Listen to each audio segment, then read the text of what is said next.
All right, what's up, NDL? Very cold day for a lot of people. Like I'm looking out my window right now, and all I see is white. I see nothing else. That's how hard it's snowing for me. Um, I'm sure you guys are probably seeing the same thing, but hey, perfect time to get some games in, right? Let's talk about some bowl games. We got a lot of stuff to talk about. We'll definitely give out the list of bowl games that we have here. But first, let me introduce the rest of the crew. First up, we have Coach Doc. How are you, sir? Good, thank you. Reasonably warm, I hope. I'm in Minnesota. It's about -10, -20, somewhere in that area. Expected, unfortunately. Um, well, you'll be indoors just like me. Vic, how are you, sir? Yes, sir. What's what's going on, everybody? I'm cold too. It's about 17, 20 degrees, something like that. It's cold.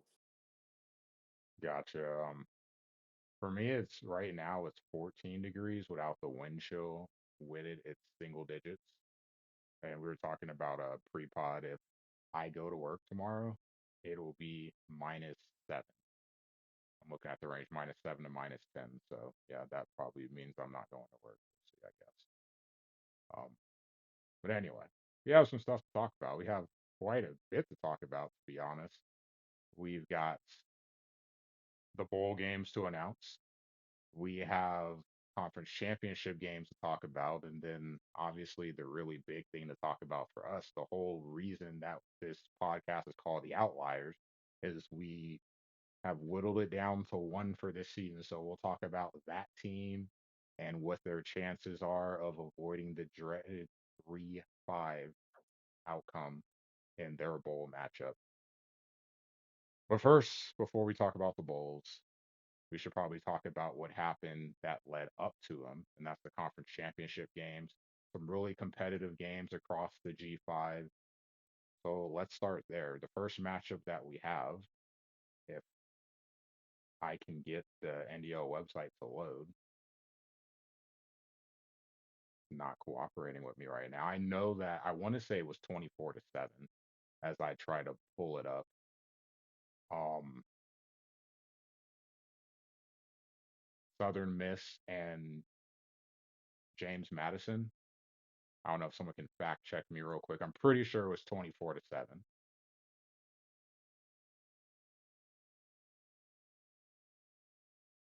What was the score? I think it was 24-7,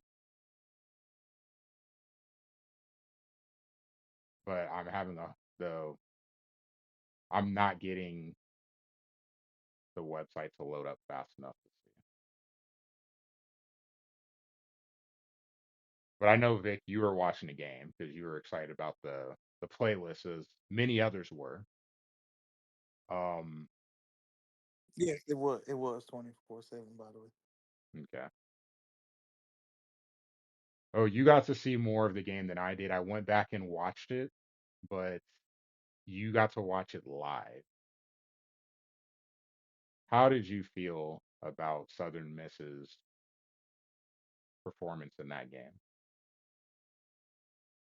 Very good performance. He had a very good performance. Dominated on defense, which is a bit of a surprise for him this season, but definitely was motivated to get that conference championship. And he went out there and played well. Uh, got some stops at key times. It was a few plays that he knew that he game planned for that he knew Glizzy was going to run, and he stopped those plays. Pretty much didn't do too much on offense, did just enough not to lose the game. Did have a situation at the goal line where he went for it and didn't get it, but was rewarded because James Madison did not score on the ensuing possession. So nothing came out of that goal line stop, but pretty much dominated the start from start to finish.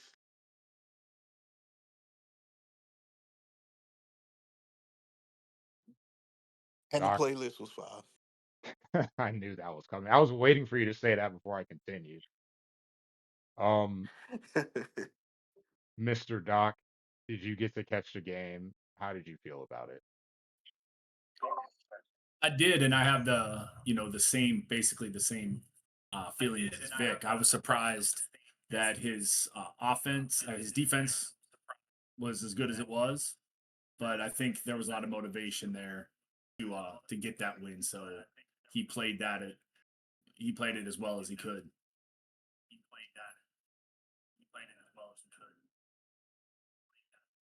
Yeah, the defense is what I got out of that the most. Man, it's just, hold on a second. There's an echo. I'm trying to see if I can get the echo stopped. I'm not sure where it's coming from. I'm trying to adjust the voice just a little because I saw Rain Jiggy trying to boost it some. So let me know if it sounds better. If not, I can try to pop it up some more. Um, Defense is a real crutch for a bad crutch for a lot of people because it's hard to get stops, and being able to dictate terms that way by saying, hey, we're gonna make this a low scoring game. We're gonna make defense be a factor in this game. Whenever it happens, I'm always surprised to see. And I did get to catch the first part of the game, and I was very surprised to see that. So he set the tone. Unfortunately, James Madison just wasn't able to do enough on the offensive side of the ball. Like you said, the red zone not cashing in, but then also not being punished for it by giving up points. Really good season for Big Red from start to finish. Rough with that first loss of the season, but bounces back with a late game comeback. I believe it was in the second game, and pretty much for the most part, he's rolled through the Sun Belt, and I believe that is his second. Is that his second one? I can't remember if he won with Georgia Southern. No, he lost the Old Dominion. Never mind. But second really good season in the Sun Belt. And obviously, he's going to have a really good draft pick for next season, pending the other stuff, participation and coach reports. A good season for both coaches. Good showing for Glizzy, and I did see what he said in the Sun Belt. He's wanting, like, just leave the conference so I can get a chance to win next year. So on the doorstep twice. We'll see if the third time will be the charm if he decides to stay. And next up, a very contested game, one that I got to tune into, the American, and a very important game too. I'm sure the committee was watching that game closely. You had East Carolina versus South Florida. South Florida stumbled at the end of the season, losing to UAB, but they still find themselves in the conference championship game. We expected it to be a high scoring game. That definitely was the case. And ultimately, it felt like once East Carolina got the lead, South Florida kept answering, but then East Carolina had the answer every time. They're able to finish things off in the fourth quarter and get the win. East Carolina, an impressive season. South Florida as well. Very fun game to watch in terms of points. How do you gentlemen feel that game played out? You go ahead, Doc. I think that game was won in the first quarter because after that it was a pretty close game. And I think the way East Carolina started off, they were able to, keep South Florida pinned down in that first quarter and able to get that 14-point lead. But then South Florida comes back, gets the 21 points, makes it a game, 21-28 going into halftime. And that was the difference in the game because South Florida played a heck of a game in the second half.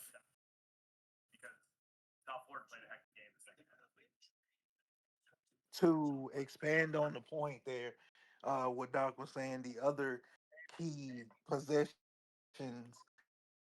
in the second half, there was a loopy option fumble that happened with East Carolina that South Florida recovered, and they were down by 10. And on the next couple plays after, South Florida threw a pick six, and that basically definitely ended the game. If the first the sequence in the first half didn't end it, that sequence right there ended it because he had a little bit of the momentum after that wacky fumble, and then boom, pick six to the house. That ends all hope right there. Man, it's difficult. Once you get behind, it's kind of funny because once you get behind, you're just kind of like, okay, I know I'm gonna have a lot of possessions. I'm gonna try to just like we just have to keep the pressure on offensively, but it's just it keeps coming back to the other side of the ball. At some point, you have to be able to get a stop, and they just weren't able to get one. And nothing is worse than a pick six. Pick six, scoop six. You don't want your offense to directly give the other team points. And when you're playing from behind, there is the pressure on the other side because I know you had to be feeling it. You know, Tutty had to be feeling like, man, I don't want to like because you give up a like you're like, okay, I got back up to a two-score lead. Cool. I'm not saying that or sorry, not Tutty Pirate Flag. You don't want to get relaxed. We're like, okay, up two scores. Now if we get a stop, we're good. And then they come right back and score. Like, man, like you just got to get find a way to get one. But kudos to him for being able to keep having the answer for the answer. And obviously, he wins the conference. We'll talk about that in a little bit. Good season for him. Good season for South Florida as well too. Had a really impressive game. It was a loss, but an impressive game against Tennessee, and they were really game in this. It would have been the first chance for Jordan to win a conference championship. Close, but just not enough. Good seasons for both teams.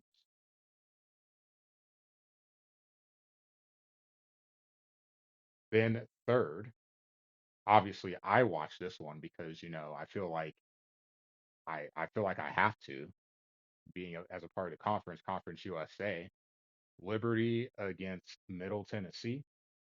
I was looking forward to it because I'll admit I hadn't really got to see Middle Tennessee play a lot this season. Or sorry, Middle Tennessee Liberty play a lot. I got to see a little bit of Middle Tennessee over the course of the season, but just had not seen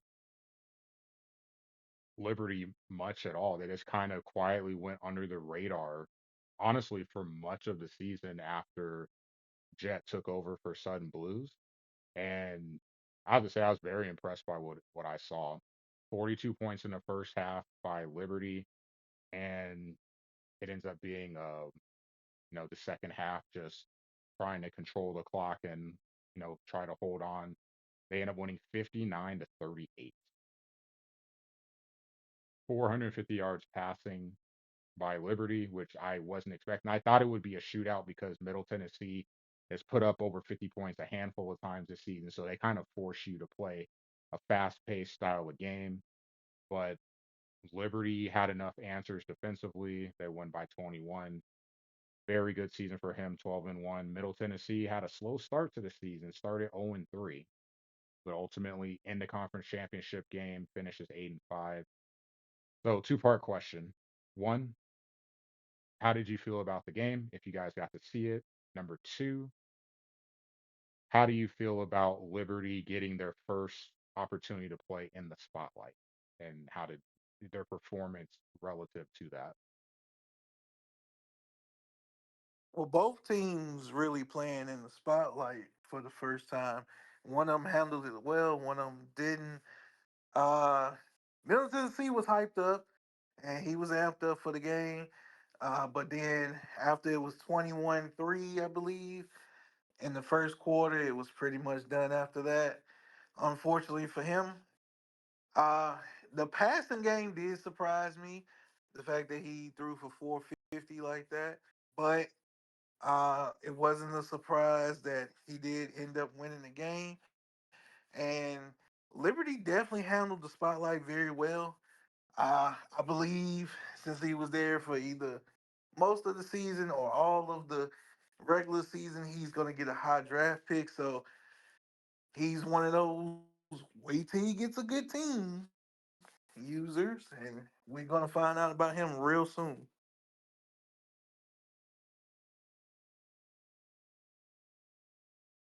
this is one I didn't get a chance to see, but I will say this about Middle Tennessee State. Surprise after their start of the season, they were able to come back and show up in the championship game. And even though they lost, it still says a lot about them being able to make the championship game, get that far. But Liberty's good. When he's going to get a good team, and he's going to surprise some people with that good team. Yeah, for Middle Tennessee, I it's interesting because he had a really good season and his offense looked good from start to finish. So I'm curious to see. I know he'll have a new team next season, what it looks like when he has more talent, which I know sounds scary. I don't know if that means P4 or if he stays the G5 route, but it'll be really interesting to see what he does with the team, with having more of a choice in what type of talent he takes on the offensive side of the ball. For Liberty, really impressed. Like I said, he just no one's really talked about him all season. I think really the most anyone brought up early on was the fact that hey, he's undefeated. But then when you look at his schedule, you could see the loss against Clemson. And I feel like that's really the most we talked about Liberty all season. He put together a good season. I think this will be of the Jose vein of he plays really well in the G5. So what does he do if he goes the P4 route next season? You're going to have more talent, but more talent also means you're going to be facing more competition. So I don't know. For those that don't play in the G5, just speaking from experience, I feel like for me personally, it's two different games. In the G5, the offense tends to have the advantage more. Windows in the passing game are open longer.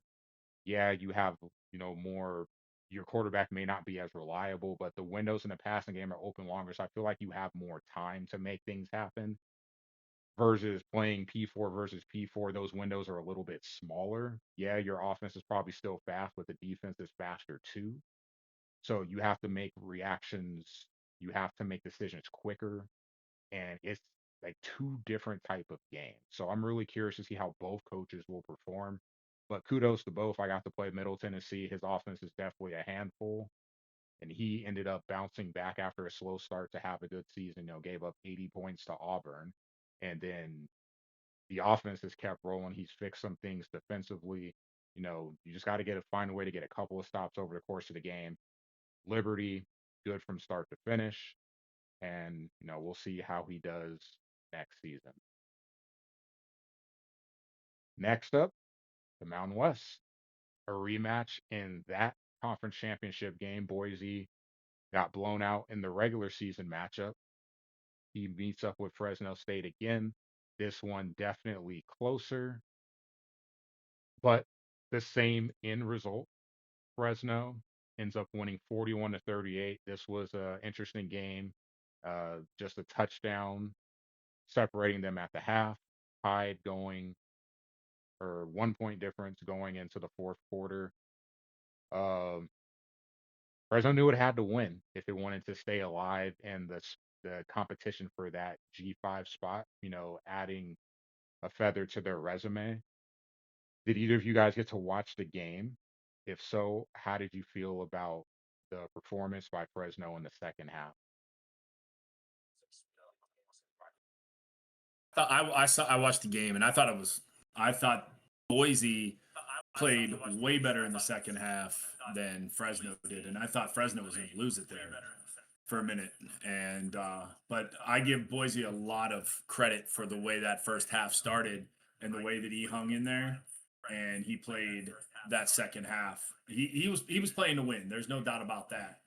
And in the second half, I think that Fresno was playing not to lose, and that is what kind of almost got him caught up.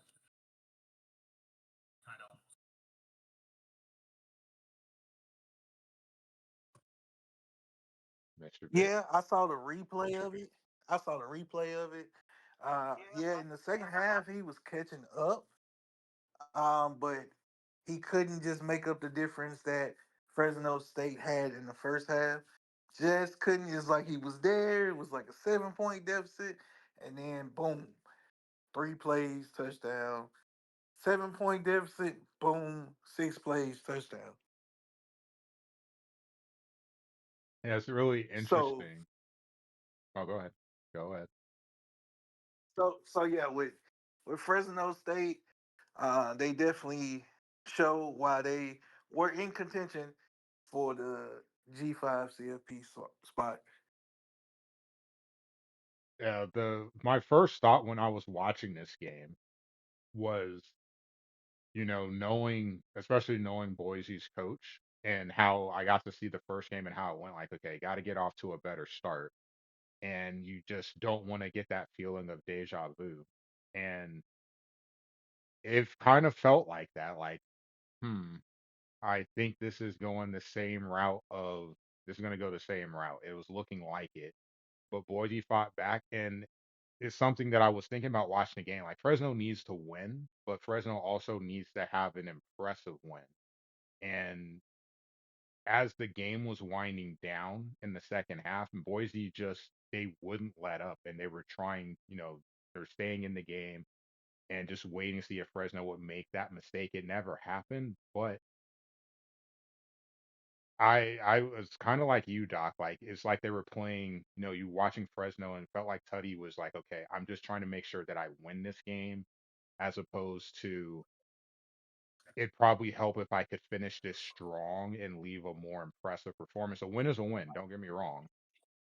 But watching the way that that Right. game finished, it's like, man, if this is the last image that the committee's gonna see, you like it to be like if you can help it, you like to make it be a really strong one.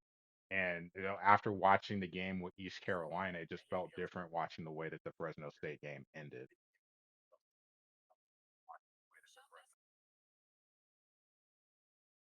But a conference win for Cuddy. So conference championships are not easy. So he gets that. Um, we'll talk more about Fresno in just a sec. But there is one other game that we do have to talk about, and that is the one that's probably going to be leading us to the next conversation. That would be the MAC championship between Chip and Andy Buffalo CMU. We saw how things played out in the first matchup in the regular season. You get the rematch. This time, Central Michigan is home. And for the second time between these two coaches, the road team gets the win. Buffalo ends up winning 38-35. A really fun watch in this one, and definitely a much different game than what we got in the first one. So just no question, really, just comments from you guys. Because Vic, I know for sure that you saw it. I'm pretty sure we talked about it. Doc, I'm not sure if you got a chance to catch it, but it definitely was it felt like a heavyweight battle. It definitely was a heavyweight battle. Um, it looks like Andy was more prepared this time, and he definitely adjusted to what Chip was doing on defense this time around. There wasn't any forced fumbles. Like there wasn't any fumble recoveries in this one. We know the chip stick be activated at all times, but it wasn't any fumbles in this one. And Buffalo won the turnover battle. Last time Central Michigan won the turnover battle, but this time Buffalo wins the turnover battle, and they get the victory. And we'll talk about them in a little bit.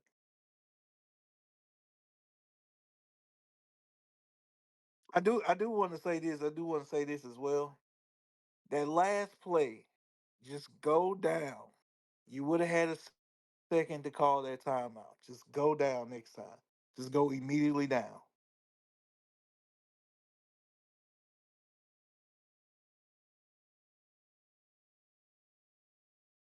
Yeah, I can't really argue with that one. Um, there was one thing I really was surprised by in this game, though. Doc, I'll let you go first, and then I'll circle back afterwards. Yeah, I thought Andy played a much better game on this time around to get that win. Pretty much back and forth. I think both teams played well, but I just I was surprised that there were no fumbles.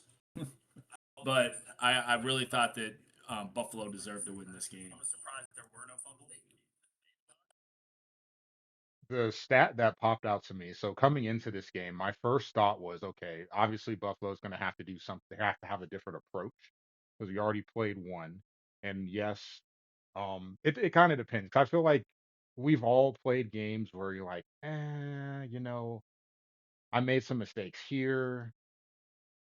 I maybe did make a mistake here, but the play didn't go well. So how much do I really need to change if I were to, look back at, like, do I change this call? Does that change the outcome? Was it a bad read? Was it a bad play call? Et cetera. The fumbles hurt, and they always do because I feel like it's especially playing against Chip. He tends to be up there in fumbles recovered. So obviously he's forcing quite a bit in order to do that every season. Those are really quick momentum swings. Getting you the ball takes a possession away, and it seems like a lot of times those are coming on, once you're past the 50-yard line. So it hurts because you losing an opportunity to score a point. So to be able to avoid turning the ball over that way is a big help. But I was really surprised that Andy and the ground game didn't get going. Just 49, 47 yards, I believe, by Henderson on the ground. And he was really good early on in the season. I feel like Andy really leaned into more of what we've seen him do in the past with passing the ball, what he did at CU, what he did at Kennesaw State to say, you know what, we're going to air it out and we're going to see what happens. We're going to go to our bread and butter. And I just really was surprised that there wasn't more of an emphasis on putting the ball on the ground. But hey, if it results in a win, you're going to take it. There's definitely some plays on both sides over the course of the game. A drop pass here, an overthrown ball here. I know Chip had one where he had the tight end open, and man, just you're looking at that's a big chunk play there, and it's an overthrow that leads to you having to, a drive that doesn't end in points. And he had a couple of misses too. You hate to see them, but it just felt like both teams played really well. They had a chance, and Buffalo was able to just outlast on the road. They get the win, gets the conference championship. Chip again, 2 seasons in a row, he's in the conference championship game, really close games, but just on the wrong side of the scoreboard. Though he did play well. Hate to see it, but really fun game to watch. And then that's going to lean into the next subject because all the conference games or conference championship games are played. Obviously, kind of looking at how things look at the previous CFP rankings, you had Central Michigan at the top in the G5. You got East Carolina, you got Fresno State, Buffalo kind of lurking in the back. It really was narrowed down to those four teams, at least from what we could see going into conference championship weekend. Coming out, Central Michigan loses, the other three teams win. And as we heard earlier today on game day, Buffalo is the team that is deemed the outlier. They get the highest ranking G5 spot. They will be in the CFP. They'll be playing against Bama on the road. Ouch. But still, a huge accomplishment to be able to get into the CFP. So I have a couple of questions for you guys. I feel like I'm just going to leave the floor to you two because you can speak on it more than I can. They get the spot. You've got East Carolina in the mix. You had Fresno in the mix. As I said, Liberty kind of went under the radar the entire season. Sure, they got some mention at the end, but it's a little bit harder to make up that ground when you don't have that thought space. So, how do you guys feel about Buffalo getting the G5 spot? And then just in general, don't even have to get into specifics. Uh, do you feel like that was the right team to get the spot? You take this one, Vic, first. Yeah, I do believe they are deserving of the spot. So what happened is it was literally between those four teams, and then we narrowed it down. And then it was between ECU and Buffalo. And the logic behind Buffalo is that we did hold Central Michigan in high regard because of their resume and the fact that they already beat Buffalo, on the road as well. And they did have the solidified G5 spot in the CFP rankings before this last ranking.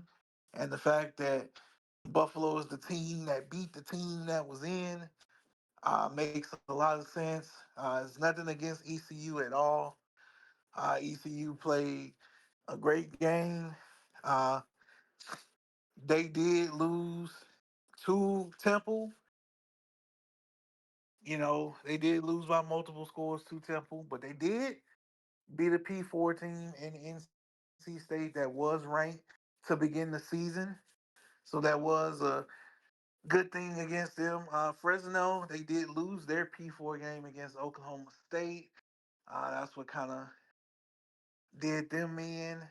And Liberty, even though they had a good quality loss, only losing by 10 to Clemson, the strength of schedule for the rest of the conference was not up to snuff as far as like an ECU or a Buffalo is concerned.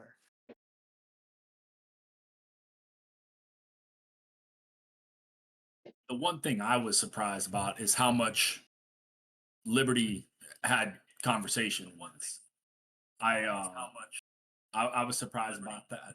I feel like with um, Buffalo, it was the right decision, and because of Central Michigan being that last team in at one point in the last poll, that held some weight with everybody, and I think that that was the right choice. But I think that ECU being the next one was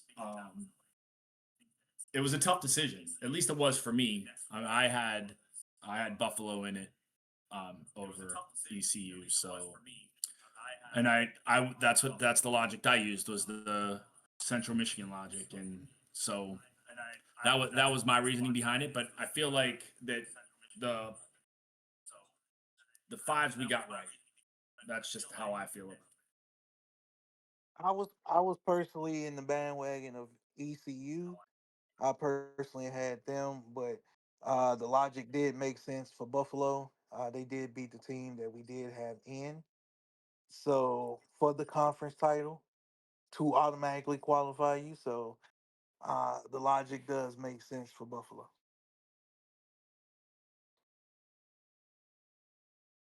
Yeah, it was such a tough one because I feel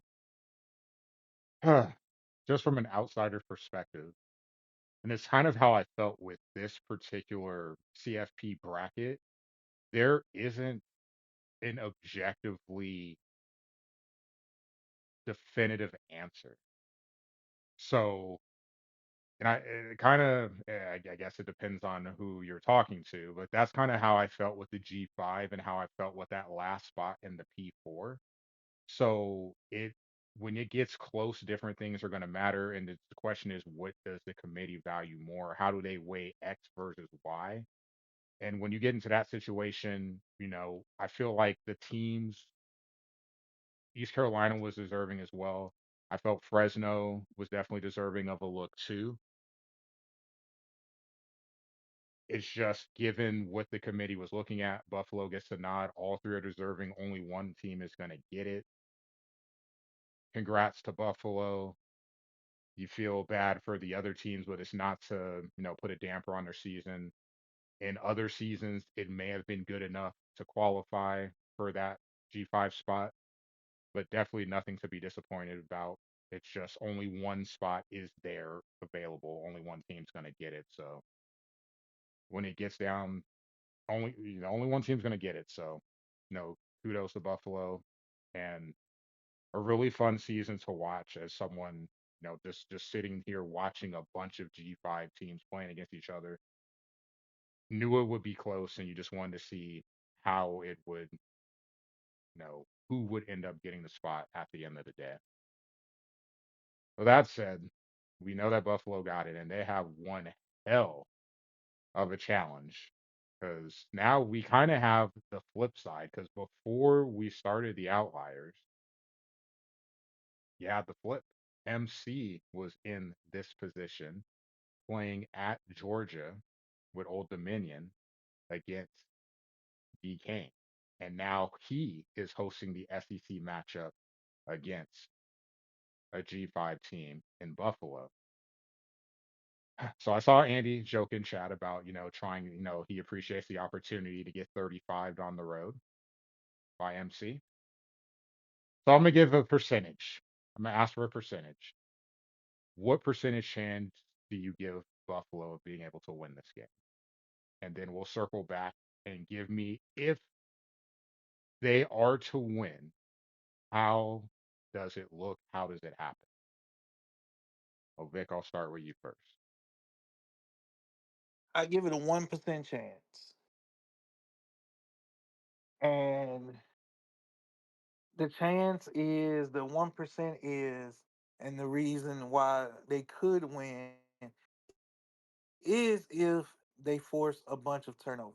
Now, they force a bunch of turnovers, then they're right in there with Alabama. That's the only way I can see them, being respectable, being within range, or being close to Alabama is getting a bunch of turnovers. Okay. Doc, what percentage chance do you give? You know what? I'm going to give him a 10% chance, and here's why. I think he showed a little bit more in Central Michigan when he started throwing the ball. And I'm not like, if he can mix that offense up a little bit better, and, you know, obviously he's going to need to get the turnovers. I agree with Vic there. But if he can get that offense pretty mixed up and keep Alabama guessing, he may have a small chance. I really, his passing game I thought was pretty impressive, and his running game is always good. So it's gonna be a fun game to watch. Let's put it that way. Definitely going to be high scoring. Definitely going to be high scoring. It's going to have to be. It's absolutely going to have to be high scoring. And man, I love Andy. I definitely don't want to be disrespectful. I'm going to have to agree with you, Vic. I'm going to say a 1% chance. I, I, I don't know how it happens. Um, my concern is, I hear you, Doc, on the passing game, and I've gotten to play against Andy, and I've gotten to see what he's done in multiple seasons with his passing attack. This is going to be a little bit tougher. I don't think the HFA is going to bother him in terms of how he runs his offense because he's not a guy that's going to be doing a lot of stuff at the line of scrimmage. But how is your quarterback going to play? Is he going to be accurate? And then being outmatched in the trenches, man, I feel like he's definitely not gonna have the amount of time to pass the ball as he's had over the course of the season. And then the one thing that is always scary when you're playing up is being able to find an answer for man to man because Bama can play man to man, and we know it's not going to be the same on the flip side. So will Andy have an answer for that? Turnovers, definitely. It's not even the fact that you have to get them. You absolutely have to protect the football. Remember what we had last season in the matchup between Missouri State. Oh boy, can't remember. Cannot remember the team. I just remember what happened. Because remember, Jose scored first and then immediately gave up a kick return, It was and then Missouri it State just and LSU. LSU. Okay, couldn't remember. Sorry, now it's coming back to me the buck nut because he scored, and then as he's typing in chat, he gave up a kick return, and it was all downhill after that. Momentum is huge. Got to protect the ball. My concern in this game is how does Buffalo attack man to man? And how do they deal with being overmatched in the trenches on both sides of the ball? Both sides of the ball. This is a bad matchup in terms of team talent, especially in certain areas. And as NCX is pointing out in chat, really tough in terms of coach. MC is having one hell of a season right now. Not the ideal matchup that you want, especially with him being at home with the HFA, maybe, helping his players make up extra play here and there. It's going to be a really uphill battle for Buffalo, I feel. So then the next question that I have, a simple yes or no. He joked about it in chat. I know Andy is a prideful man. Is it going to be a 35-point game? I say no, would say the both of you. No, no, no, no, no, no. It's not 21 to 28 points, but not 35. Agree with Vic. Even on the numbers, I don't think it will be 35. Well, we'll be rooting for you, Andy. We'll definitely, all of us will be checking out the game, and the next episode we will give a more detailed breakdown of what happened in that game. Hopefully, if things work out ideally, some video footage for that. But Cross brings up a good point, and that's where we're going to next. We had to start with that bowl game because that is the biggest bowl game for the G5, in my opinion, showing that they can compete with the big boys. But there are a lot of other bowl games to play. Obviously, we've seen the CFP bracket announced earlier. We've got the rest of the list, so we can just go down one by one. And I will ask you guys just quickly, like because we don't want this to take forever, just your quick thought and give me a winner. So I'll get us started here. The first matchup will be the Bucked Up LA Bowl, hosted by Grant, and it will feature the Miami Hurricanes against the Virginia Cavaliers. ACC matchup. I do feel bad in this game. I'm excited on one hand because it's two longtime NDL vets. I do feel bad though because, as Corey has pointed out in the ACC chat, he will not be back next season. So this will be his last game with Miami, at least on this game cycle. Who do you guys have winning this game? I think Corey's going to go out with a win. Um, I would say 24-21. Okay, Vic. I'm going with my guy in NTX Blue. Virginia's coming out with the win, baby. I'm going to say 42-38. 42 sounds about right. The race to 40. Oh man, Corey's a good dude. I am going to. I'm gonna have to side with you, Vic. It's been a struggle for Miami this season. I'm gonna go with Virginia. They find a way to win this one in a close matchup. I'm gonna go with Virginia. They find a way to win this one in a close matchup. All right. Guess we can go ahead and go on to the next Yep. I don't know if you want to take just if you want to take the list. It's one. cool. Yeah, I can take it. The Salute to Veterans Bowl, which features App State and Brady against Air Force. Who you guys seeing winning this matchup?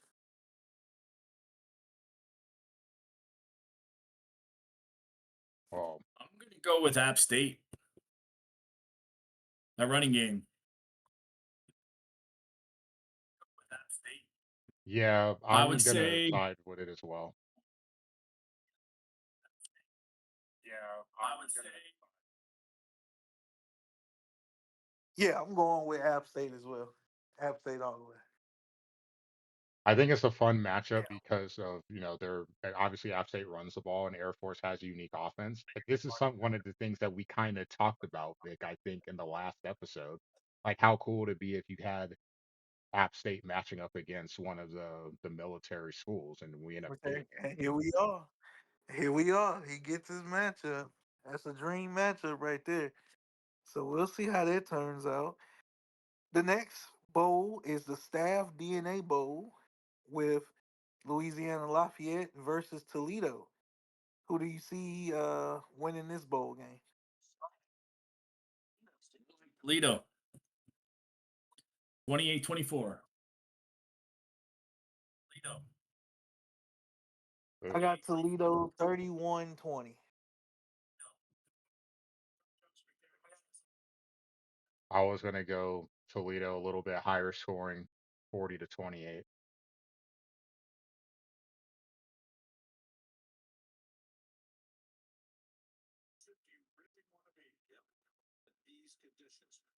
All right. All right. So the next bowl we have up is the 68 Ventures Bowl with Troy versus Ohio. Who you guys see winning this one?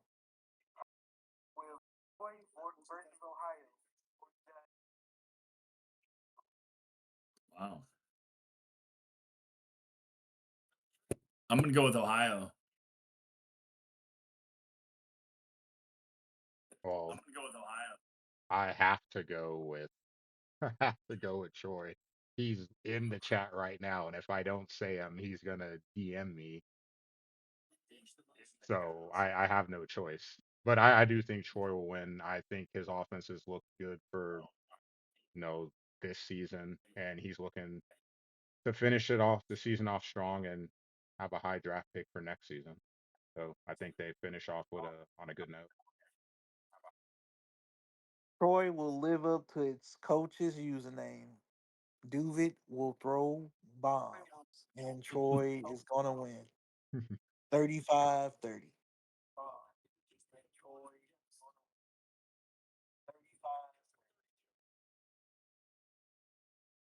All right, the next one we got up is the Myrtle Beach Bowl. We have UNLV versus Tulane. Who you guys seeing match up there? Who's winning the I got matchup? My bad. I got Tulane winning this one 28-20. Yeah, I got Tulane winning this one 28-20. This is going to be a really interesting matchup because LSU Mavs man, the man of many teams, is he's quietly put together a solid season. He finished 7-5. No, a little disappointing for him, but UNLV's had a good one too. I think this game may come down to when it's played. If it's played at night, I give the nod to UNLV. If it's played during the day, to Tulane. I'm going with UNLV. I'm going to go 24-20. UNLV. Next one we have is the Union Home Mortgage Gasparilla Bowl. Say that 5 times fast. You have ULM versus Drew Baca in North Texas. I think we kind of all agree with who's gonna win this one. Go with North Texas.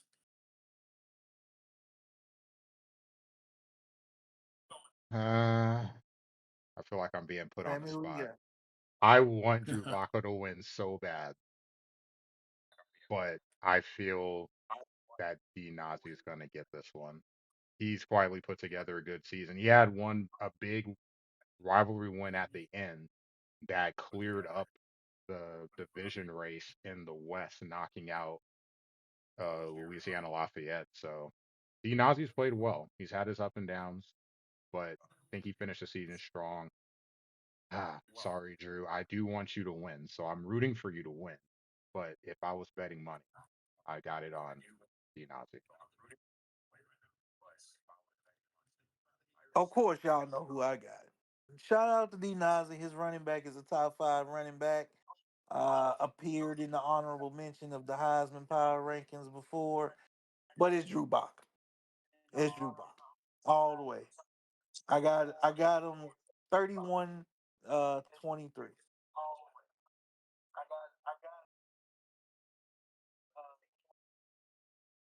All right. The next bowl we have up is the famous Idaho Potato Bowl featuring UCF and Stanford. Who do you guys see winning this matchup?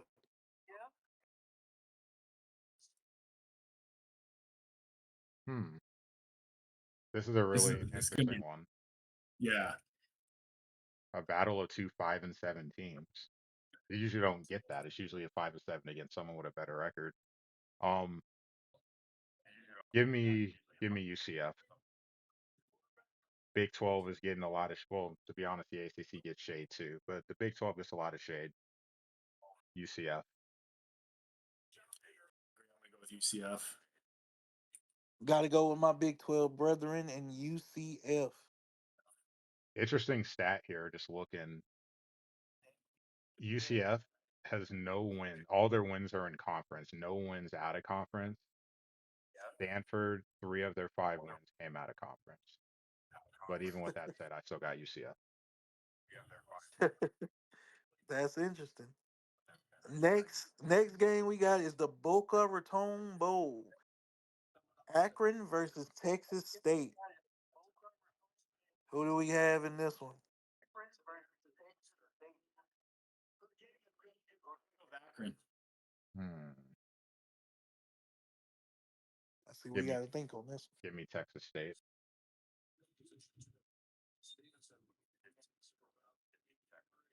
one. I got Texas State.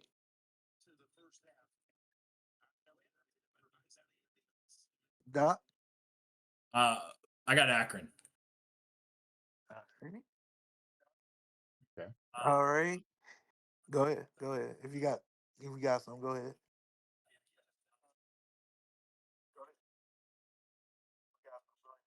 Well, I'll read the next one Okay. because I'm sure you Yeah. don't want to. The next I can't one, pick this one. I oh, can't pick this one.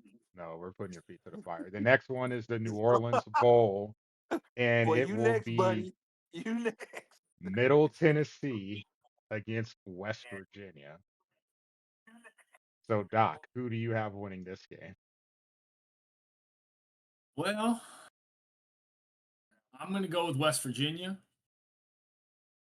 on this one, but I'm gonna be honest that I think that I wouldn't be surprised if Middle Tennessee gave a game.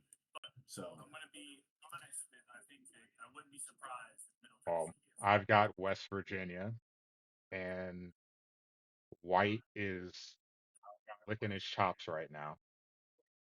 But I'm sure the or sorry, West Virginia defense is shaking in their boots. Vic, who you got in this one? I got. I got me. I got me. I got me. I will not say anything, but I got me. Okay, I figured I should read that one, but you can have the list back. All right, we're gonna go in detail with this next one. We got the Scooter Coffee Frisco Bowl. I definitely have visited Scooter's Coffee before. Don't ask. I just did. Um, we have Liberty versus Southern Miss. Uh, how do you see this one shaking out, and who do you have as the winner? I mean, what are the keys to the game, and who do you have as a winner? I I got I'm man, this is a tough one, but I'm gonna go with Southern Miss. I I think that his offense is really good and uh, Liberty's pretty impressive, but I think Southern Miss is gonna do enough to win this game. I'm gonna go Southern Miss in this one too. I'm really curious to watch this one from the Liberty perspective of, you kind of cruise through the regular season. You have your first notable matchup against Middle Tennessee in the conference championship and win. So now you're taking another step up in your bowl game and facing a fellow conference champion as well. I'm really curious to see how Liberty plays in this one, but Southern Miss's defense in the conference championship has me siding with them in this one. So Doc, you had Southern Miss or Liberty? Southern Miss. Okay. I'm gonna go with Liberty on this one. As long as one of us picks Southern Miss, he may win because he's been on the win streak. At least one of us picking him. So that's intercepted.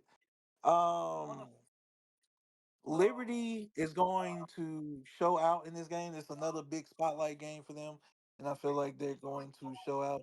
It's going to be competitive. It may even be low scoring because I know Southern Miss and that playlist is going to be motivating. And so I got this between 24-17 or 2017, but I got Liberty winning.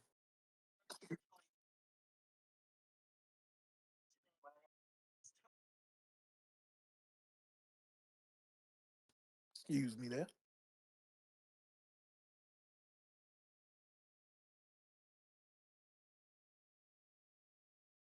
All right. Next bowl we have up is the Sheraton Hawaii Bowl. That is between UTEP and my guy X Cross and San Diego State with Big Z. Who do we have winning this matchup? Well, I'll go first because my answer is obvious. Cross, you've had a great season, but I am an SDSU alum, so I have to pick San Diego State. Not an SDSU alum, and I'm still going to take San Diego State. Yes, you alum, and I'm still going to take San Diego I'm gonna State. go with my guy. I'm gonna go with my guy X Cross and UTEP. I got faith in you, brother. Don't let me down. Rep Conference USA, well, sir. Yes, sir. Next bowl game we got is the Game Above Sports Bowl between Western Michigan Coach Chop and Coach Knowles, which is listening with us in the Discord in Minnesota. Who do we have in this one? Western Michigan or Minnesota? I Ooh, like Minnesota in this one. ah, this is an I like interesting Minnesota. one. This, I think, is the first one we've had so far, which G5 versus P. No, Middle Tennessee was. Man, it's hard to. Western Michigan is such an interesting team because I feel like they play however they have to play to win. But Minnesota, like, it's hard when I see Minnesota, it's hard not to see him beating Oregon. I just see that video that Pirate made of the end of that game. It's hard for me not to see that. So I'm gonna go with Minnesota.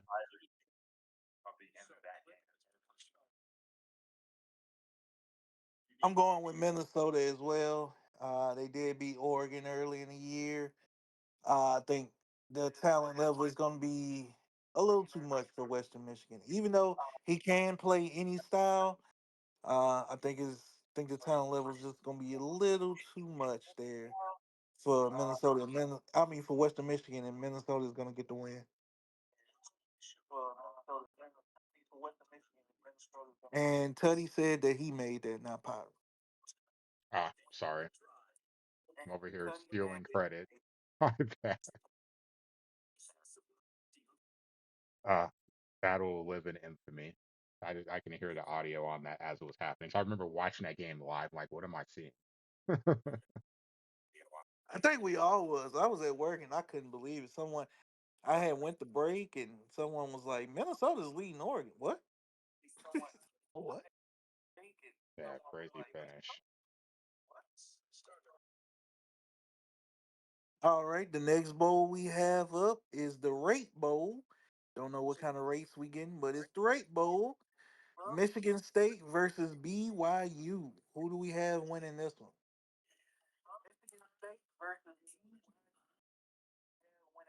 Hmm. Tough one. Give me Martin. So BYU.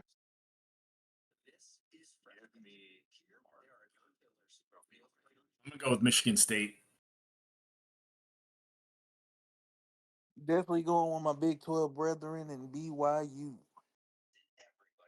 LJ Martin is a beast.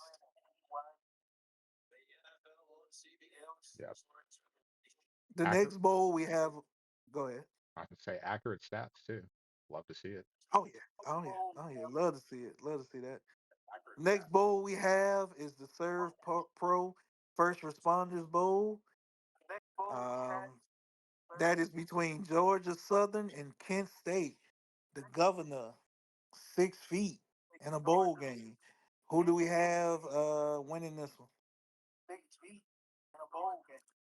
Oof. I'm gonna go with Georgia State. Hmm. This is a tough one. I feel like Kent State has overachieved this season, so why not in the bowl game too? Get another win. I was thinking the same thing. Why not let loose and have fun? And thinking the same thing. Why not let loose? I'm taking Kent State and the governor in 6 feet.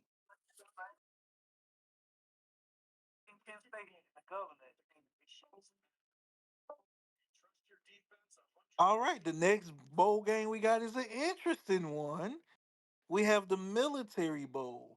Last year, this person played one of the outliers in the bowl game last season, and now he is playing another one of the outliers.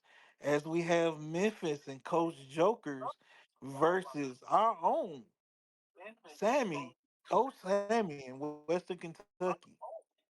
How do we see this one playing out, and who will win? I am going to go with Memphis. Sorry, Sammy. I hope you win, but if I was a betting guy, that's where I'd go. You've seen my defense, so you're betting smart.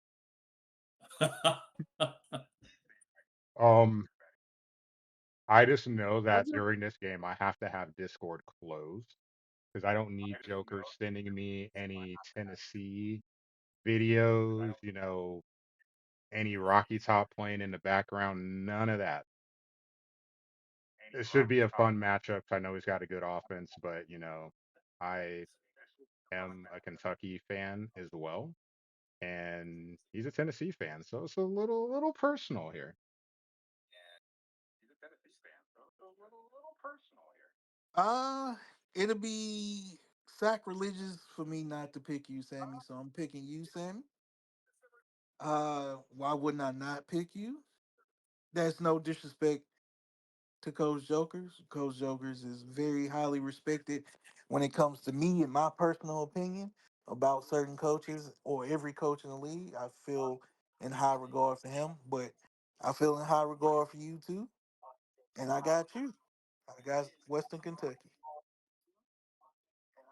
And just so no one says something later, I will pick myself, so I didn't avoid the question. All right. Next one is the Bad Boy Mowers Pinstripe Bowl between Indiana and SMU. Big Mike, I hope you listening because you almost had your perfect bowl matchup. Almost. And believe you me, I if that would have happened, I would have wanted you to break the rules and beat them by 50. Oh boy. I will admit, when I saw this bowl matchup, the very first thing I thought was, man, if Block was still here, it would have been perfect facing off against the authority. Um, but I think we're probably all going to be in agreement on this one. I've got Indiana. I know Mike is ready to just uninstall this game. If he had a physical copy, he'd take it out back and light that disc on fire. But one more game. You just got one more hour this season, Mike. Finish strong. I got Indiana. I got Indiana as well.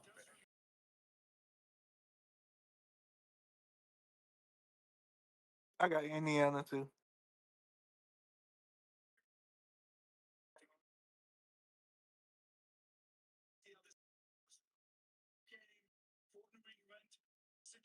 Ooh, we got a Spotlight Bowl game next. Oh yeah, we do. We do. We do got a spotlight bowl game. Yes, and that is the wasabi. That is spicy sauce right there. Wasabi Fenway Bowl between East Carolina and Louisville. Who? What are some keys to this game, and who do we have winning? Hmm. I have Louisville in the ground game. That's It's hard to argue that. I'm gonna make it as simple as possible.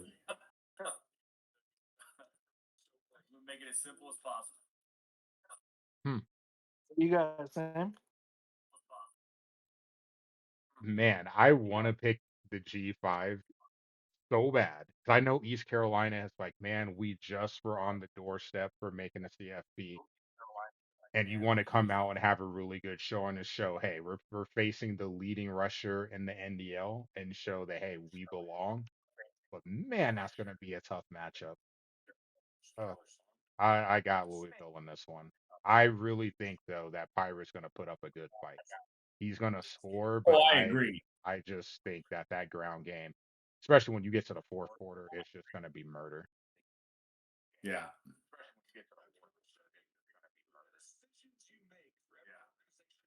I got I got East Carolina. I feel like they are going to be motivated to show the NDL that they should have put them in the CFP. So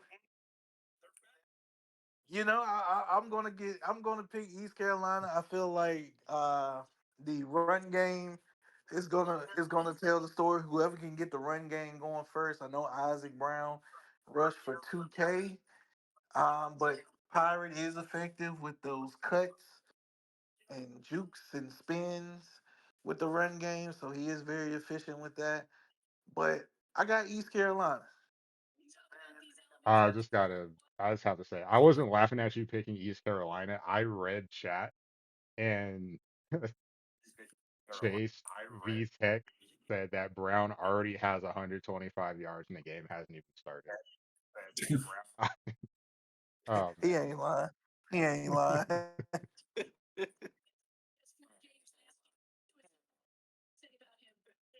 All right, next up, we have one of the teams in real life that played in this bowl game versus one of the most high powered offenses in the NDL. We have the Pop Tarts Bowl with Baylor versus Georgia Tech. Who do we have winning this one?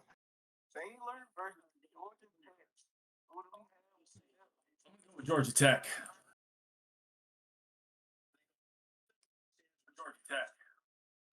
what's the best Pop Tart flavor? Uh, the Strawberry for me. strawberry milkshake. Okay. Also, brown sugar. And this is interesting because I know Georgia Tech's defense has looked good, and that's a hell of a matchup against Baylor's offense. I'm gonna go Baylor. I'm gonna go Baylor as well. Big 12 all day. I'm going Baylor. Next up, we have a spotlight game between two G5s. We have the Snoop Dogg Bowl, the Snoop Dogg Arizona Bowl, presented by, of course, Gin and Juice, because he rolling down the street. Um, we have Fresno State versus Central Michigan. Old Chip versus Tutty. Who do Hmm. we have? What are the keys to the game, and who do we have winning? Well, the first thing that jumps out to me is who's stopping the run. Central Michigan loves to run the ball. I mean, they just ran for over 200 yards in the conference championship. Fresno with that monster at running back has just been running wild all season. I'm gonna. This is a tough one. I'm gonna go with Fresno. I think it's gonna come down to the last drive. That is that is one hell of a matchup. When Chip plays the national anthem, it brings the vibes. And then when he plays fired up chips, it brings even more vibes. So I'm going with all the vibes on this one in Central Michigan. I feel like he's going to force Fresno. a few fumbles. I feel like he's going to force a few fumbles, and those few fumbles are going to be the difference in the ball game.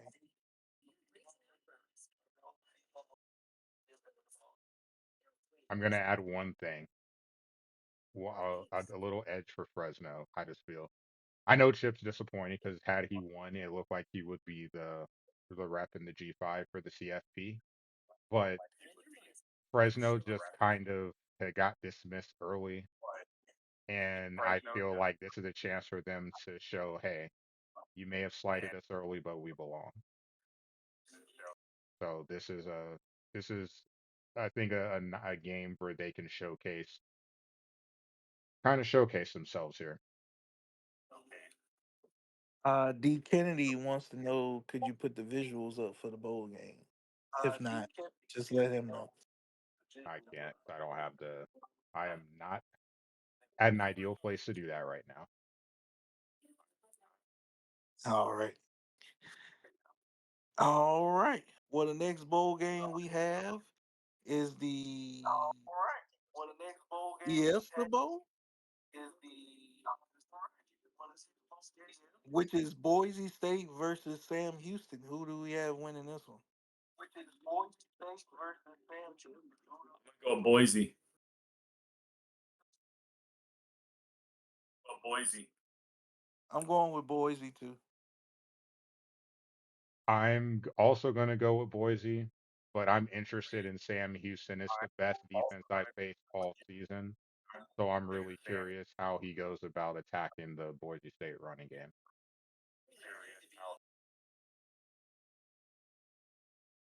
All right. We have. Oh, all right. Let me get back to it there. All right. We have the Tax Slayer Gator Bowl between Pittsburgh and South Carolina. Who do we have winning this one? I'm going with Pitt. I'm also going Yeah. with Pitt because I don't want to spoil anything for anybody, but if you know Dealer, you may know who he's a fan of, and that point two might be helpful in possibly getting that team. So this game still matters for Pitt. I'm going with Pitt too. Going with Pitt too. He is motivated to get that certain team on South Beach. The next bowl game we have, and I hope Weasel is listening. We have the Kinder's Texas Bowl between Texas Tech and Auburn. Who do we have winning this one? Can you hold on? I need to go to the water real quick. I'm not even gonna lie to you. The first when I saw this bowl, I burst out laughing because I know wow, I was gonna be like, damn, I gotta unmute Weasel. So I feel Texas Yeah, Tech will like he'll be extra motivated to win. Like, hey, let's hurry up and get this game over with so I can meet you back. that is a weird dynamic that he has them blocked. Um, Beeful. that is a weird dynamic. But I'm going to go with my Big 12 brethren in Texas. Tech. I'm gonna go with Texas Tech.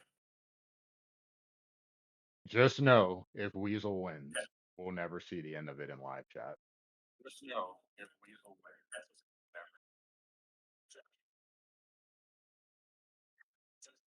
But wait, hold on. How many wins does Weasel have? I can't remember what the bet between him and Show was.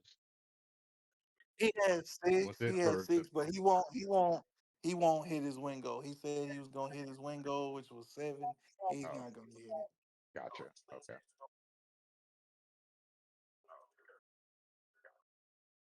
All right. The next bowl game we have is the J Lab Birmingham Bowl between Birmingham's own UAB and Ball State. Who do we have winning this one? UAB defense. I'm going with UAB.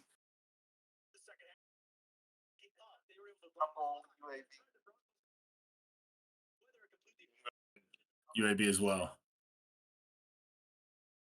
All right.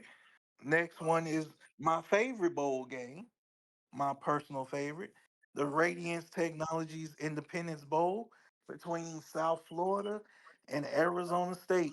Who do we have winning this bowl game?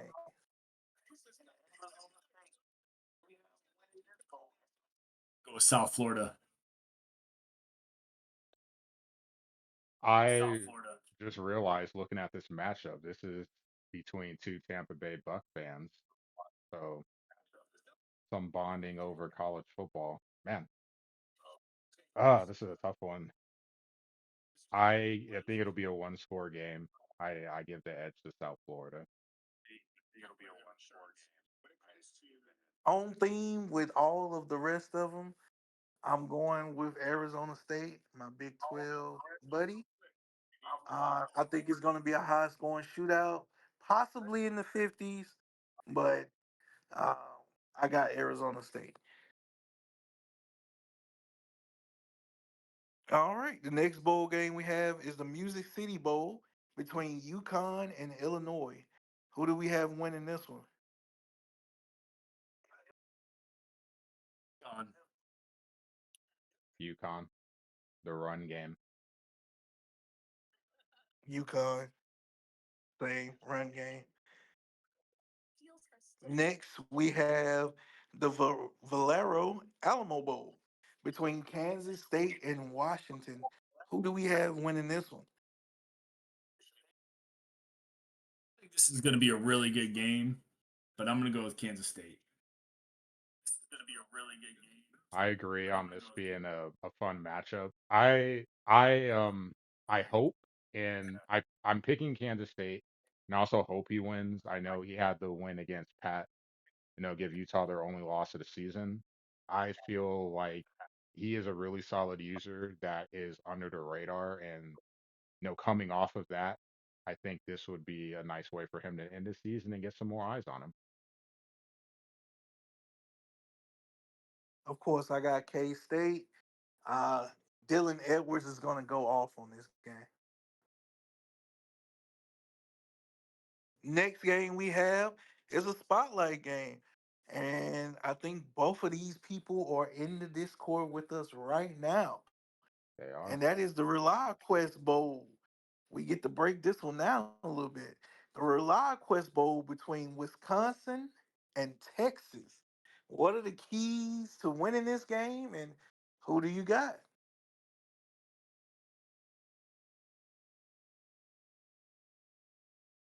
Hmm. I like Wisconsin in this game. I think their offense is going to do a pretty good job, and it's going to be close.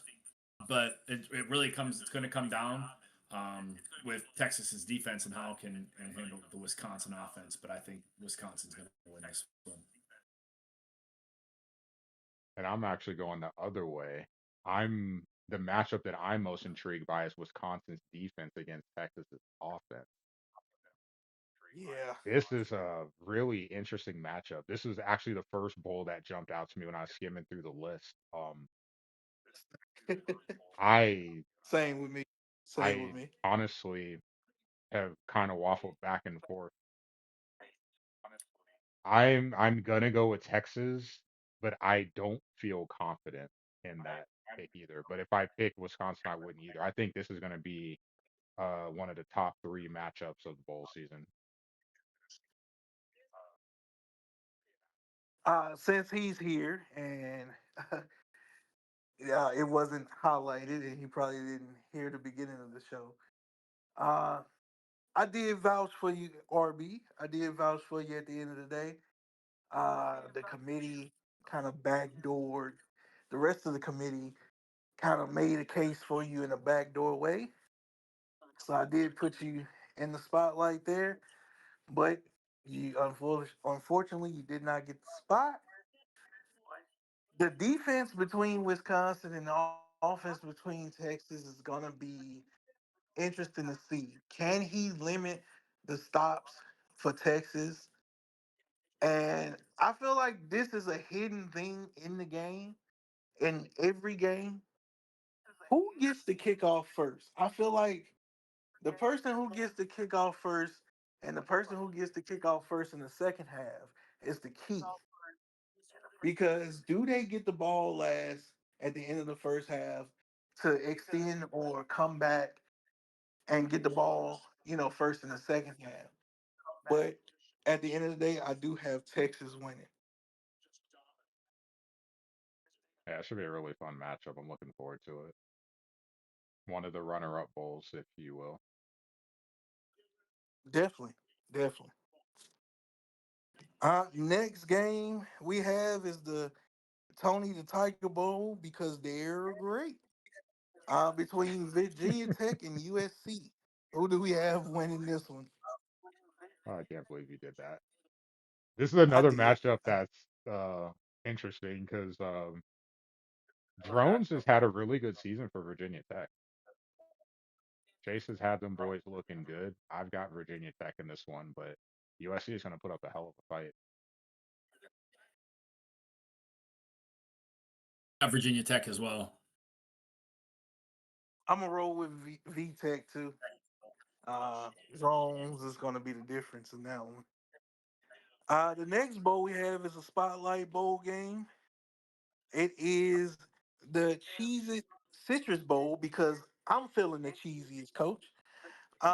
Between Oklahoma and Penn State. So the Who? other What are the keys runner-up to game. this game? Yeah, another running up game. What are the keys to this game, and who do you have winning? Well, the first key just needs to be said. I didn't get to see a lot of live chat while I was trying to take a nap, but I did see that I don't know if Smitty was being serious or not about opting out of the bowl. So I guess the first key is Penn State going to show up to the stadium? He was upset about the whole ranking. I can imagine. He was definitely upset. This will be an interesting matchup. Huh, I'll go with Penn State, and I think the thing that makes this interesting is Penn State's run game. It's not necessarily can Oklahoma stop them. It's how successful will it be in terms of forcing Oklahoma to key on it, because then that opens up those seam routes. It opens up the play action. I it's hard for me to go against Smitty, so I've got Penn State. I got Penn State as well.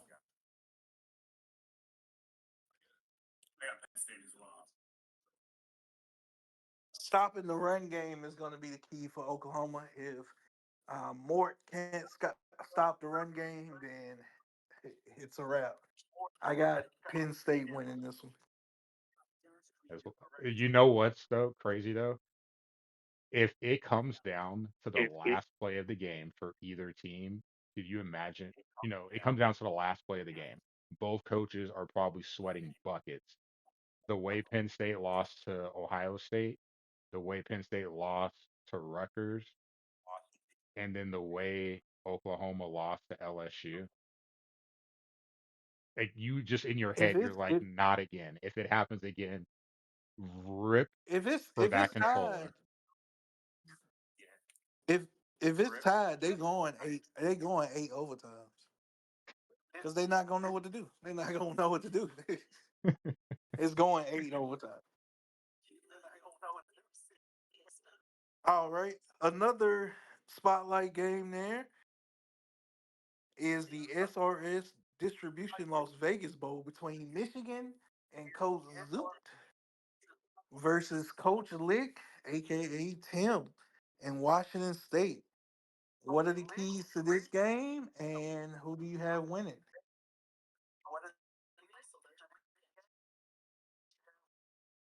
Michigan winning, and I just think they're going to be too much for Washington State. I think the key is the clash of styles, and it favors Michigan in a sense. I know that Zevi's had a great season for Washington State, but this is a better Michigan defense, and Michigan is going to want to run the ball, and they're facing a lesser defense on that end. So being able to, I think Michigan will be able to dictate terms in terms of the pace of the game. And you just got to get one or two turnovers, an errant pass, one of those speedy players to pick off a pass, jump a route. It's going to be an uphill battle for Washington State. But I think Michigan's going to win this one.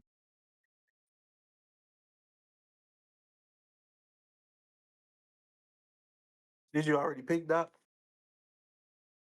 Yeah, we're both on Yeah, the I Michigan picked. side. Yeah, Oh, Michigan. Yep. I think the talent is going to be just a little bit too much on defense for Washington State. I got Michigan to win this one. There's a bunch of talent on the defensive side for Michigan. That is just way too much for Washington State.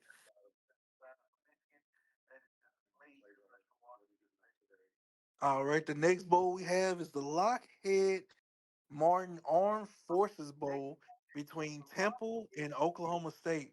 Who do we have winning this one?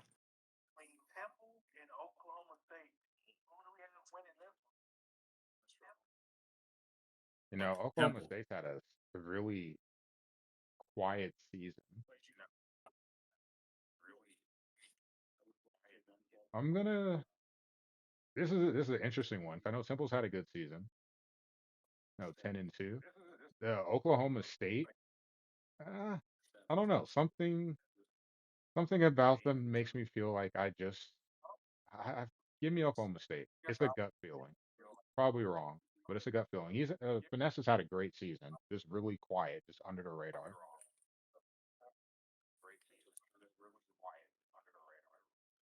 Taking Temple.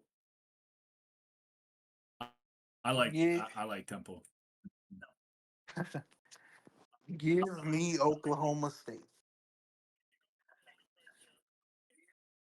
Next up, we have a classic bowl game in the AutoZone Liberty Bowl. James Madison versus TCU. Who do we have winning this one?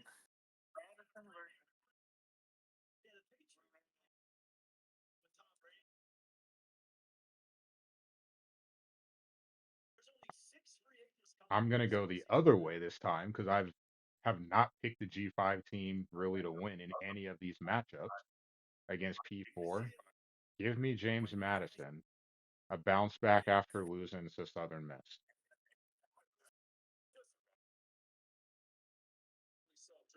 I got TCU, of course.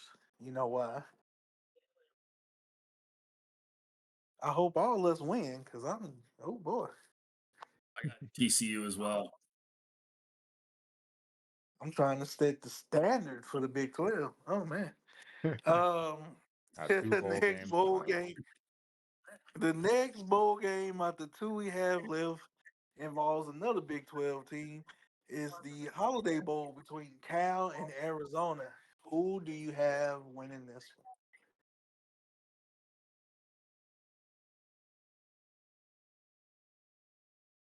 one? Hmm. Well, I was looking at the quarterbacks for the Davy O'Brien Award, and both of those quarterbacks stood out to me. Looking through them.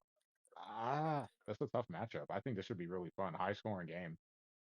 Over 100 points, I think. Give me Cal.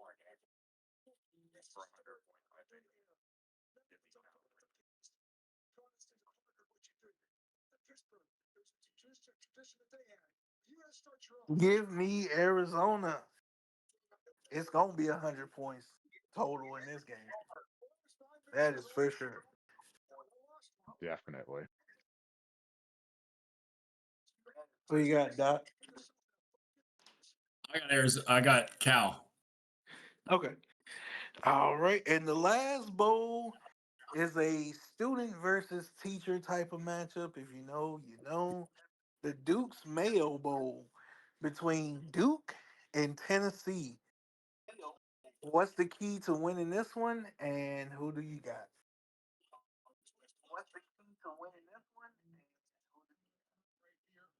I like Duke, and I think Duke's key to winning is which Vegas shows up. Hmm, fair point. It is a fair point. Sammy, who you got? And why you think they're gonna win?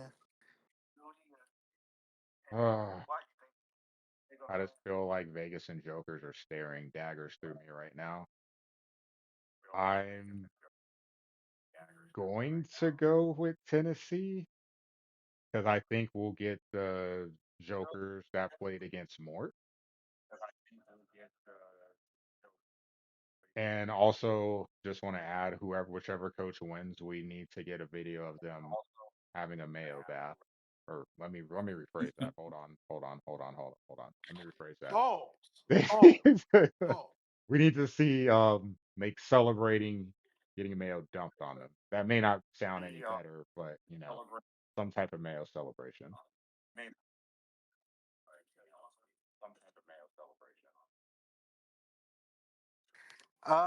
Mayo celebrations, pause included.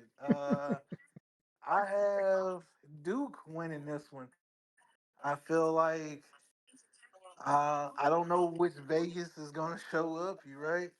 I don't know if he's gonna be motivated enough. If he has points on the line for keeping the team, I think he's gonna be motivated. If he doesn't, then I think he's not. And I'm gonna go with he's not. And I'm gonna go with Duke. I just feel like I could only pick against Tennessee so much that, I don't want any bad karma. So at some point I have to side with Tennessee. Also don't want to get super kicked by Vegas at the NDL convention. So yes, I will confidently say Tennessee now. Good question, NTX. All right. I'm not sure because we list when I got the list, it was listed. Let me go back.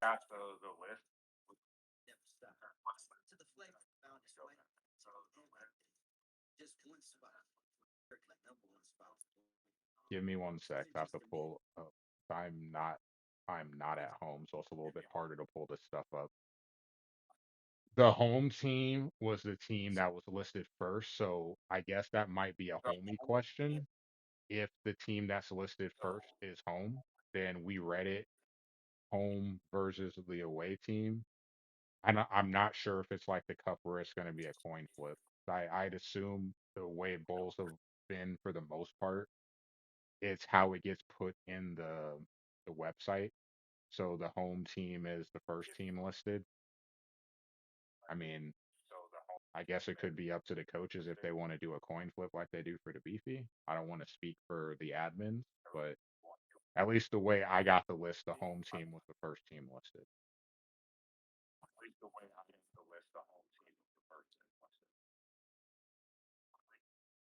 Yeah.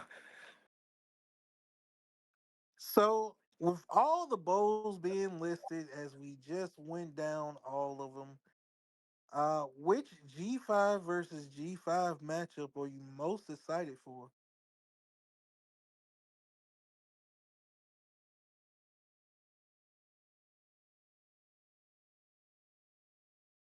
The craziest thing is I actually did mark like these is my question and I didn't even mark it. Uh, I mean, I will admit I'm excited to play Joker because I've never played him before. So, I mean, that's probably my personal favorite because the one thing I like about bowl games is playing someone new. I never want to play someone that I played before. I always want to play someone new. Same thing with the cup. I just want to get new experiences against different people. But ruling that one out, because obviously I'm a little biased in that. I will say the G5 matchup that interests me the most, probably not really a surprise, is Fresno State versus Central Michigan. Like Central Michigan's coming off a loss. I know he's a little bit of a deflator being that close to being in the CFP. And then Fresno State, they may feel like they've been slighted, so this is a chance for them to, showcase on the way out the door before heading into the draft. I think it'll be a really fun game. I feel like their styles are pretty similar in terms of running the ball. And I'm looking forward to that game a lot.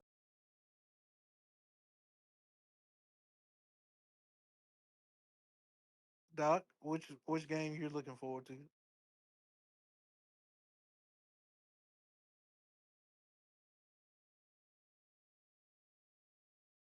Oh, we might have lost Doc for a second. I'm gonna go ahead and go. Sorry, it would help Oh, if I hit the you mute good? button. Oh, you good? You good? Go ahead. I'm with Sammy. I think that's going to be a great game, but I'm really interested in the Middle Tennessee State Liberty game.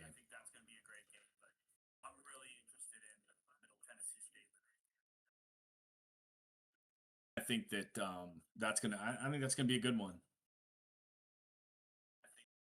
The Liberty You Southern mean Liberty Southern Southern Miss, Miss. Southern Miss, Liberty? I'm sorry. Yeah, Southern Miss Liberty. I apologize. All right. I'm looking forward to the Snoop Dogg Bowl, the Fresno State Central Michigan Bowl. I think that's going to be a fun matchup. Two similar styles of play. Um, when styles clash like that, when similar styles clash, you get a unique way of determining the winner because you have to kind of do something extra on top of what you already do. So it's going to be intriguing to see who does the extra to get the win. I also think it'll man, I'm already shaking my head. I think it'll be interesting too that he is in Chip gets this bowl game because like your music is already predetermined.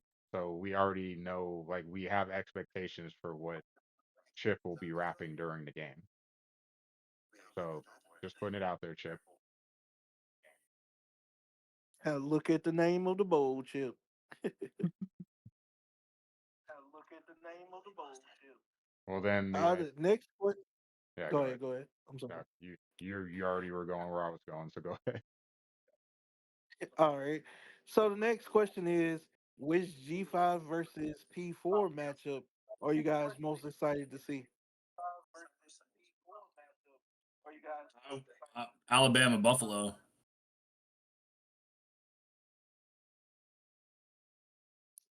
You know, I'm curious to see how. I'm. It kind of intrigues me because I think Buffalo is going to score a lot more than people think, and I just I'm pretty excited to watch that one.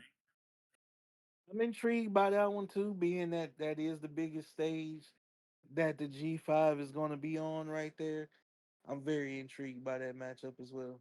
Hopefully, uh, Andy can make it a game, force some turnovers, like we said, control possessions, make it a low possession type of game, and possibly get the upset. Man, the crazy thing is I that game didn't even pop in my head because I was skimming through the list of all the bowl games and that one was on like in a separate area. So I didn't even think about that. I'll add to your guys' thoughts. Like I'm just curious to see from a coaching perspective how Andy game plans for Bama, like what his thought process is. But I have a different game, and my game will be the Fenway Bowl, East Carolina and Louisville.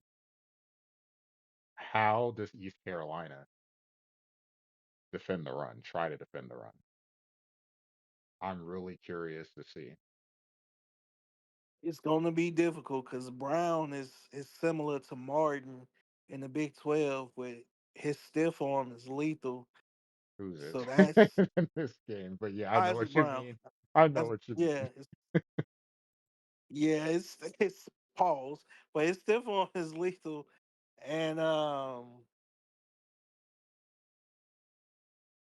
having to try to defend Martin myself in season was very difficult. So for a G5 team, it's going to be a pretty daunting task to defend Brown.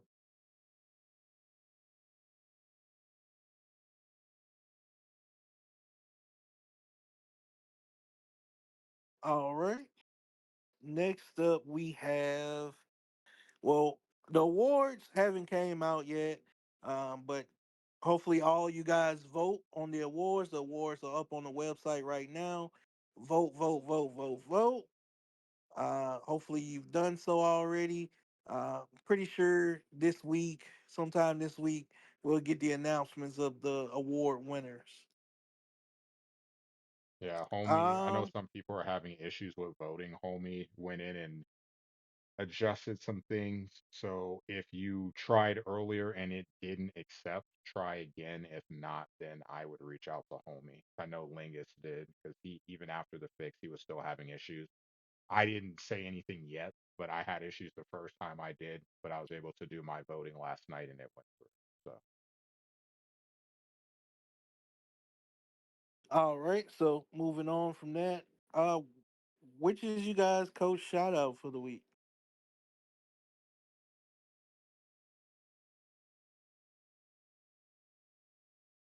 I feel like it's a easy one for this one. Kudos to everyone that rep their conference in the conference championship games. They were all enjoyable games to watch. And then, the extra shout out to Buffalo for getting the nod in the CFP and good luck against Bama. We'll see how you do, sir.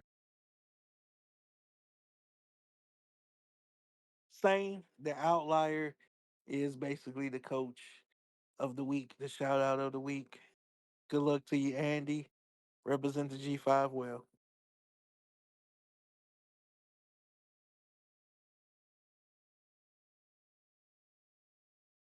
As before Doc goes, also want to add, I posted it in the Twitch chat and then posting it in the voice chat as well. Andy has a Should pick 'em with probably all the bowl games, so should probably post it in live chat too. I will. Okay. I'm scared to go in the live chat though. I've missed so many messages. Please don't. I don't Don't be scared. like. I Don't just be want scared. to just literally just like stealth drop it. It has calmed down from earlier. It has definitely calmed down from earlier. I can't remember who it was. I want to say Smitty said it'd be 300 messages. When I went in, it was over five.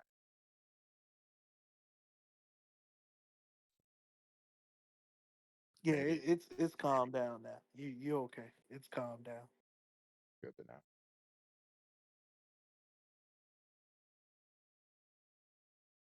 All right. Since Doc did give his award out last show, we will do the ball knower fact of the week. It's just a simple one. It's representing Indiana, who had the dream season. They are the only team to go 16-0 since a certain team. Do you do you want to take a guess who that team is? 16-0.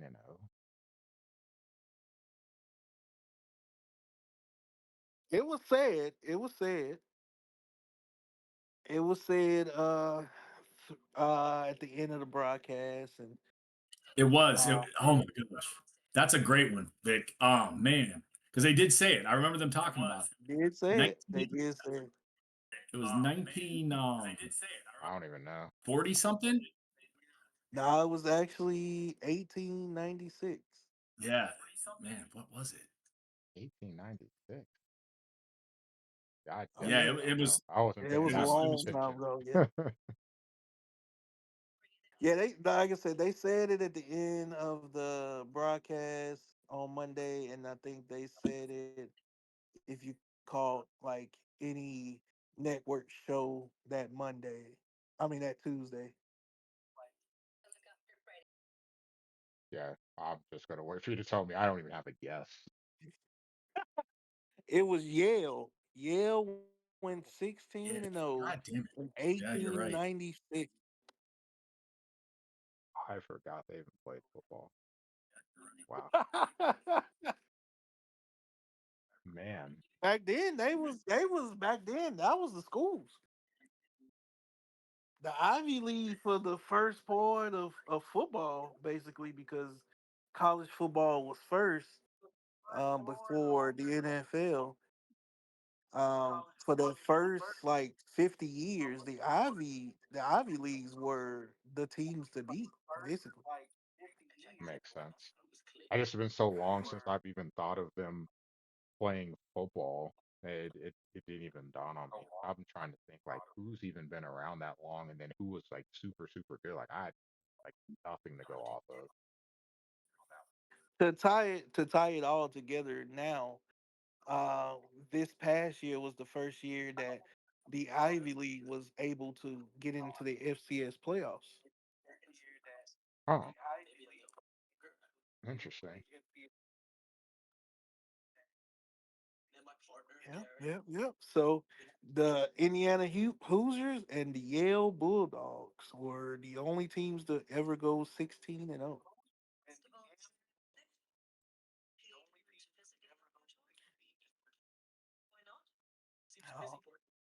How are you take it from here, Sam? Well, um, wish good luck to everybody in their bowl games. Let's finish the season strong. For everyone in the CFP, good luck. Get your games in quickly so we can hurry up and get to the next season. I already know people are dreading the wait until the draft. It's not even about like trying to get through next season. It's just like, especially if you're not playing in a bowl game, it can feel like the wait's super long. I know from last season. Also, just an extra shout out. I know you guys have definitely had long hours the last couple of meetings, but shout out to the committee. It's not an easy job. It's not something that everyone wants to do, and it's always going to be up for debate. So shout out to those who participated on the committee, regardless of how you feel about your ranking or the rankings of others. It's a tough job. Someone has to do it. Kudos to them for taking the time to do it. And I hope that the playoffs will be a fun watch, and we'll go from there. We're looking forward to coming back on next weekend talking about Buffalo's experience against Bama, and we'll keep an eye on some of these bowl matchups, especially in the G5, and go from there. And leading into the draft and draft prep. So thanks for listening. Also, I did post the link for Andy's Google Doc for the bowl games for the pick'em. Maybe there'll be a prize. We'll have to see.